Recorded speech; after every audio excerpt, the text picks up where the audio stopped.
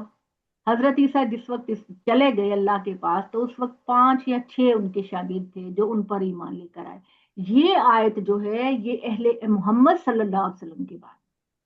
کہ جب اے محمد آپ دنیا سے رخصت ہوں گے اس وقت تک اہل کتاب کی ایک میجورٹی آپ پر ایمان لا چکی ہوگی، ٹھیک ہے، آپ پر ایمان لا چکی ہوگی، آپ کو اللہ کا نبی تسلیم کر چکی ہوگی، اور قیامت کے دن آپ صلی اللہ علیہ وسلم ان پر گواہ بنیں گے کہ کون آپ پر ایمان لے کر آیا تھا اور کون نہیں لے کر آیا۔ تو یہ آپ لوگوں کے پاس ترجمے میں حضرت عیسیٰ کا نام لکھا ہوا ہے، جبکہ یہ مراد محمد صلی اللہ علیہ وآلہ وسلم کہ جو نظر آیا ہسٹری میں کہ جب آپ صلی اللہ علیہ وسلم اس دنیا سے تشریف لے گئے تو اس وقت پورے عرب اور پوری دنیا کی ایک بڑی تعداد جو تھی اور اہل کتاب کی ایک بڑی تعداد تھی وہ آپ کو نبی تسلیم کر چکے تھے، تو دل سے تسلیم کر چکے۔ السلام علیکم، تو باجی جب پیچھے واقعات ہوتا تو عیسیٰ علیہ السلام کا ہے نا؟ ہاں جی، حضرت عیسیٰ علیہ السلام کا ہے، اس لیے کہ درمیان میں ان کا ذکر آیا نا، ان اہل کتاب کا ذکر آیا کہ یہ بار بار اللہ تعالیٰ کے وعدے توڑتے ہیں، انہوں نے رسولوں کی خلاف ورزی کی اور یہ اس طرح کا رویہ اختیار کرتے ہیں، اور یہ حضرت عیسیٰ کے بارے میں یہ بات کہتے ہیں۔ اور یہاں پر جو بات ہے وہ پیچھے کیونکہ مخاطب نبی صلی اللہ علیہ وسلم ہے تو درمیان کا جو جملہ ہے وہ بنی اسرائیل کے جرائم کو بیان، جیسے آپ بریکٹ میں کچھ بیان کرتے ہیں کہ ان کی کرتوتیں تو ایسی ہیں شروع سے، اور پھر کنٹینیوٹی جو ہے وہ آگے محمد صلی اللہ علیہ وسلم کی طرف چلی گئی۔ تو ان کی ظلم و زیادتی کی وجہ سے ہم نے ایسی پاکیزہ چیزیں ان پر حرام کر دی جو ان کے لیے حلال تھی، یعنی بہت ساری چیزیں، جیسے یہ اونٹ کا گوشت نہیں کھاتے تھے تو اللہ تعالیٰ نے پھر ان سے کہا کہ اونٹ کی چربی بھی حرام ہے اور اس کا چمڑا بھی حرام ہے اور اس کی باقی ضرورت کی چیزیں بھی۔ تو ہم نے یہ وعدہ کیا تھا کہ جب محمد صلی اللہ علیہ وسلم تشریف لائیں گے تو ہم نے جو پابندیاں ان پر لگائی ہیں وہ ہم ساری اٹھا لیں گے، اور ان کے اللہ کی راہ سے روکنے کی وجہ سے، اس وجہ سے کہ یہ سود لیتے تھے، درحال یہ کہ انہیں روکا گیا تھا، اور اس وجہ سے کہ یہ لوگوں کا مال باطل طریقوں سے کھاتے تھے، اور یہ انہی کے منکر ہیں جن کے لیے ہم نے عذاب تیار کر رکھا ہے۔ ان میں سے البتہ جو علم میں پختہ ہے، جو ایمان لانے والے ہیں، وہ اس چیزوں کو مانتے ہیں جو تمہاری طرف ہے محمد صلی اللہ علیہ وسلم اتاری گئی ہے، جو تم سے پہلے اتاری گئی ہے، اور خاص کر نماز کا اہتمام کرتے ہیں، زکوٰۃ دیتے ہیں، اللہ اور قیامت کے دن پر ایمان رکھتے ہیں، یہی لوگ ہیں جنہیں ہم عنقریب اجر عظیم سے نوازیں گے۔ اے محمد ان کی پرواہ نہ کرو، ہم نے تمہاری طرف اسی طرح کی وحی کی ہے جس طرح نوح کی طرف اور اس کے بعد آنے والے پیغمبروں کی طرف کی۔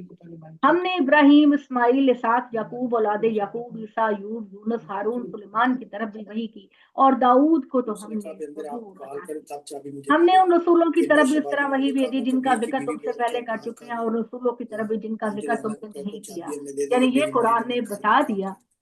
کہ قرآن مجید میں جتنے نبی آئے ان سب کا ذکر نہیں ہے، قرآن مجید میں سارے نبیوں کا نام لے کر ذکر نہیں کیا گیا۔ اللہ تعالیٰ نے تو جب سے دنیا بنائی کریا کریا بستی بستی ایک ہی وقت میں کئی کئی نبی ہر جگہ پر آئے، تو یہاں پر قرآن مجید میں صرف انہی نبیوں کا ذکر کیا گیا جنہیں قریش، مکہ کے لوگ، مدینہ کے لوگ، آس پاس کے عرب جن کو جانتے تھے۔ اور موسیٰ سے تو اللہ نے کلام کیا جس طرح کا کلام کیا جاتا ہے، یہ رسول جو بشارت دینے والے، خبردار کرنے والے بنا کر بھیجے گئے تاکہ لوگوں کے لیے ان رسولوں کے بعد اللہ کے سامنے کوئی عذر پیش کرنے کی باقی نہ رہے۔ اللہ زبردست ہے، وہ بڑی حکمت والا ہے، یہ جھٹلاتے ہیں تو محمد جھٹلائیں، مگر اللہ گواہی دیتا ہے کہ اس نے جو کچھ آپ کی طرف نازل کیا اس کو اپنے علم کے ساتھ نازل کیا، اور اس کے فرشتے بھی گواہی دیتے ہیں، اور گواہی کے لیے تو اللہ کافی ہے۔ جن لوگوں نے ماننے سے انکار کیا اور اللہ کی راہ سے روکا وہ بڑی دور کی گمراہی میں جا پڑے۔ جن لوگوں نے ماننے سے انکار کیا، صرف اپنی جانوں پر ظلم کیا، اللہ انہیں بخشنے والا ہے اور نہ انہیں جہنم کے سوا کسی راستے کی ہدایت دے گا، یہ اس میں ہمیشہ ہمیشہ رہیں گے، اور اللہ کے لیے تو یہ بہت آسان ہے کہ وہ مجرموں کو سزا دے۔ جو لوگ تمہارے پاس یہ رسول تمہارے پر لوگوں تمہارے پاس تمہارے یہ رسول محمد صلی اللہ علیہ وسلم پروردگار کی طرف سے حق لے کر آ گئے ہیں، سو اس پر ایمان لاؤ، اسی میں تمہارے لیے بہتری ہے، اور اگر انکار پر جمے رہو گے تو یاد رکھو اللہ کا کچھ نہیں بگاڑو گے، اس لیے کہ زمین و آسمان میں جو کچھ ہے سب اللہ ہی کا ہے، وہ ہر ایک کو اس کے اعمال کی جزا دے گا، مگر اسی وقت جو اس نے طے کر رکھا ہے۔ اللہ علیم و حکیم ہے۔ اہل کتاب اپنے دین میں افراط و تفریط نہ کرو، اللہ کے حق میں حق کے سوا کوئی بات نہ کرو۔ حقیقت یہ ہے کہ مسیح عیسیٰ ابن مریم اللہ کا ایک رسول اور اس کی ایک نشانی تھا جو اس نے مریم کے پیٹ میں ڈالی، اور اس کی جانب سے ایک روح، ایک پھونک تھی۔ تو اللہ اور اس کے رسولوں پر ایمان لاؤ، اللہ کو تین نہ بناؤ۔ ٹھیک ہے، یہ کہتے تھے نصارہ عیسائی کہتے ہیں اللہ تین کا تیسرا ہے، یعنی اللہ کے وجود کے تین حصے ہیں، ایک اللہ ہے، ایک حضرت عیسیٰ ہے، ایک حضرت جبرائیل ہے۔ یہ تینوں در حقیقت ایک ہی وجود ہے، ایک وجود کے تین پارٹس ہیں۔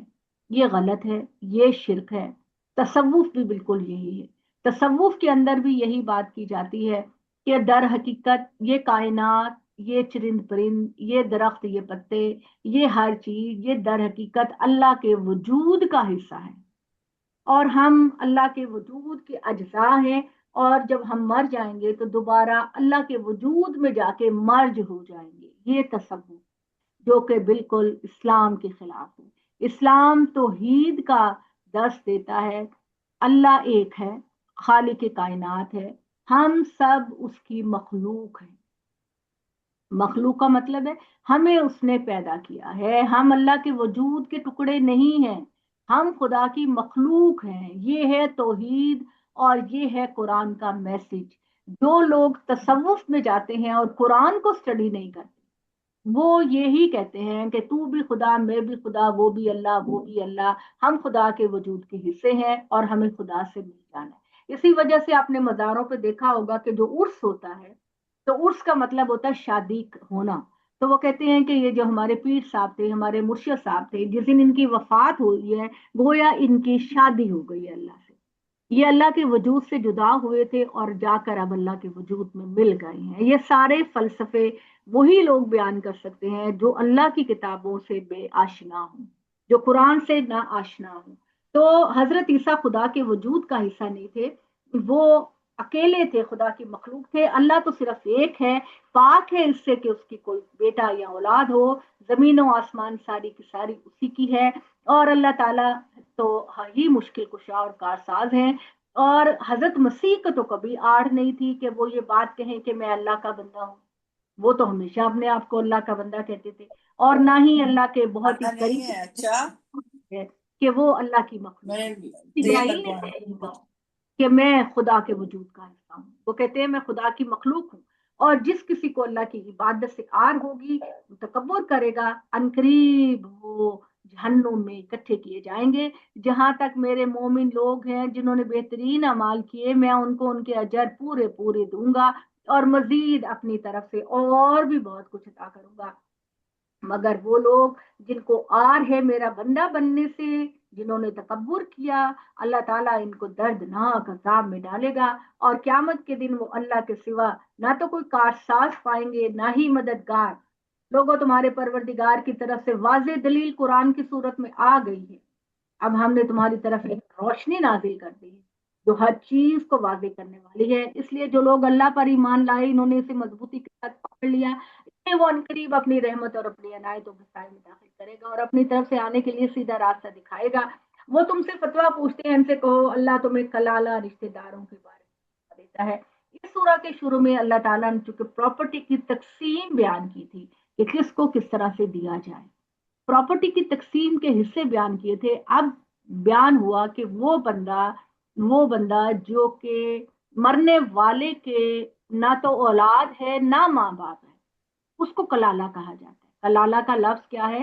کلالہ کا لفظ بھی ایک مشکل لفظ ہے جس کی پوری طرح سے وضاحت آپ کے مفسرین میں سے کوئی نہیں کر سکا۔ آپ پہ جمعے کا ٹائم ہو چکا ہے میرے خیال میں۔ بس آپ 2 آیتیں رہ گئی۔ کلالہ مرنے والے کے وہ رشتہ دار ہیں جن کا تعلق نہ تو مرنے والے سے یا ماں باپ کا ہو، نہ اولاد کا ہو، بہن بھائی کا ہو، کزن کا ہو، ان کا ذکر ہے۔ تو اللہ تعالیٰ نے کہا کہ مرنے والا کیا کلالہ ہو، نہ اس کی کوئی اولاد ہو اور اس کا ایک بہن اور بھائی ہو تو وہ اس کے وارث ہوں گے، اور اگر زیادہ ہوں گے اور تو وہ زیادہ بہنیں زیادہ ہوں گی تو ان کو 2/3 ملے گا، اور اس کے بعد جو ہے وہ بھائی کو ملے گا 1/3، اور اگر زیادہ بہن بھائی ہوں گے تو مرد کا حصہ عورت سے ڈبل ہے۔ اسی طرح اللہ تعالیٰ تمہارے لیے یہ بیان کرتا ہے کہ کہیں تم گمراہ نہ ہو جاؤ، اور اللہ تعالیٰ ہر چیز کا علم رکھتا ہے۔ اقول قولی ھذا فاستغفر اللہ لی ولکم فاستغفر اللہ لی وللوالدین والإحسان۔ اچھا جی، یہ میں نے مکمل کر دیا ہے۔ سورہ نساء اللہ کی طرف سے ہی مکمل ہو گئی ہے۔ جنہوں نے نماز کے لیے جانا ہے وہ ضرور چلے جائیں، فوراً چلے جائیں، اور جنہوں نے نہیں جانا وہ اگر کوئی سوال پوچھنا چاہتے ہیں، اور اگر آپ چاہیں تو